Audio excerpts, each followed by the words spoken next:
Well, here we are for another snapping turtle story, but this time, Nelson, you came to me and you said, do you want to catch snapping turtles the right way? Yes, I did. The way you guys are doing it's not the right way. You got to get back in there and reach around and feel for them. Okay, but now hold it. The way we were doing it, the way Scott Ponce did it, is we'd watch for a turtle to go down in the pond. We'd see its nose and see it go down. Then we'd go out there and feel for it with sticks, feel with the boots, reach down and find the tail, which was plenty of excitement for the average person. Yeah, the average person. But I've been doing this about 39 years now, and it's a lot more fun when you reach back there because you don't know if you're going to have a water snake attached to your thumb when you come out or have a muskrat attached. You don't know what you're going to get. Well, this technique you're talking about, and I didn't realize the creeks were so small. I mean, we got a small farm creek going through here, full of bait fish. Look at them down in there. Well, the small creeks, I like to hunt the small creeks because you get into the big rivers and you can't reach far enough back in. Now, a lot of guys, I know guys that they'll take a snorkel outfit and reach clear back in and everything. The deal is, even on a small creek like this, the snapping turtles in the bright sun like this will, be up under the banks? Well, snapping turtles are a nocturnal animal.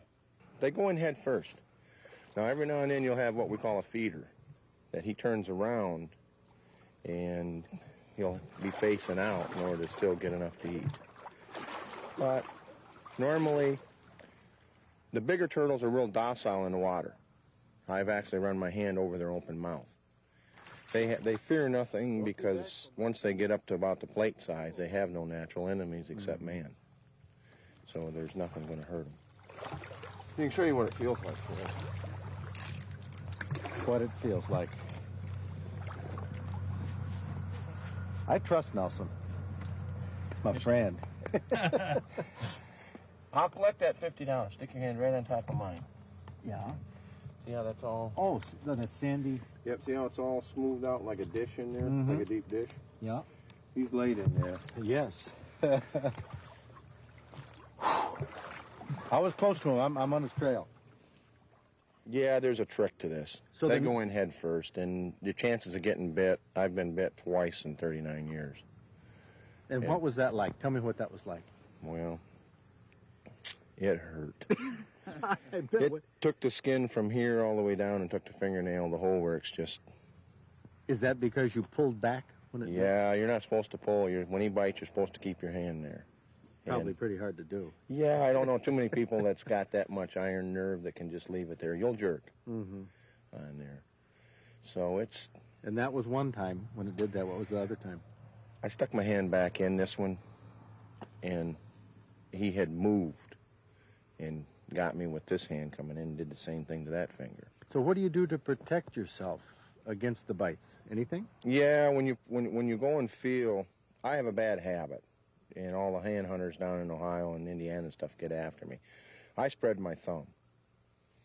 There's something about being able to push back with your thumb that I like, but you're supposed to keep them shut. Most guys get bit here. Is that right? Yeah, off of it, because the turtle he'll hit here. Well, you know, with all this talk about a snapping turtle being able to break a broomstick, that really isn't true. Everybody says it, and I have yet to see it. I mean, I've had them break a pencil, but if they was to break a broom, this is a sport I wouldn't be in because I've caught hundreds of turtles, and I still own all my fingers. Well, Fred, this is something you don't normally do, is reach underneath a blowdown like this or a drift pile going downstream with your hand, because most generally they lay, when they come into this, they'll face upstream for some reason. You shouldn't do this. This is, we hope the turtle didn't read the book.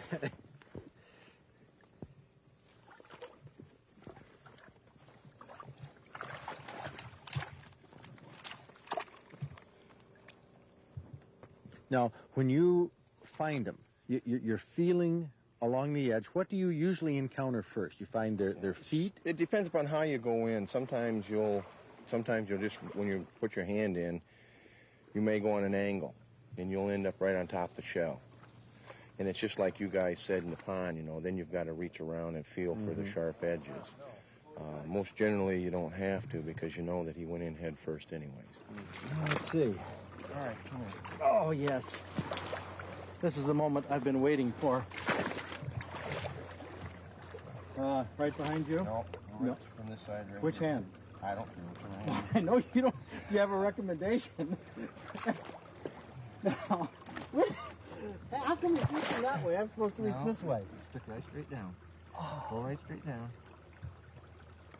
Yeah. Ow! It moved! It moved! Its leg moved! Its leg moved. I don't know if I'm cut out for this.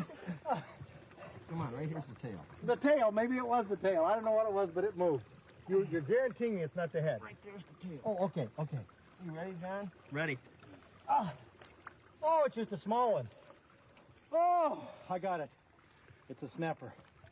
Oh, jeez, it's a snapper, yes. Oh, well, this was exciting. Oh, it has a leech on its back. Exciting is a good word for it. Scary is another, or maybe hair-raising. This little snapping turtle had a bad attitude, which is often the case. The small turtles are the ones with the worst dispositions. Michigan's turtle regulations require that a snapper be at least 12 inches long from the front of the shell to the back, so this one is much too small to keep.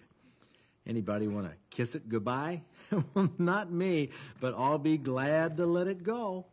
At first, it seemed a little dazed by the experience, not sure if it was going to be hoisted again by the tail, but it was free, and it swimmed off, ready to terrorize more creatures of the stream.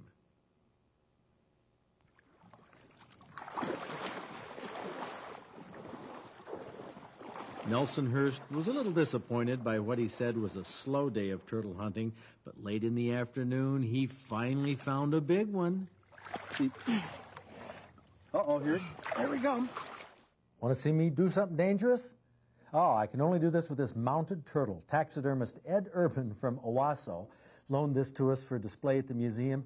Very realistic looking. Next week you're going to see Nelson Hurst pull one, at least this size, I think even bigger, right from under the banks. Couldn't believe he did it.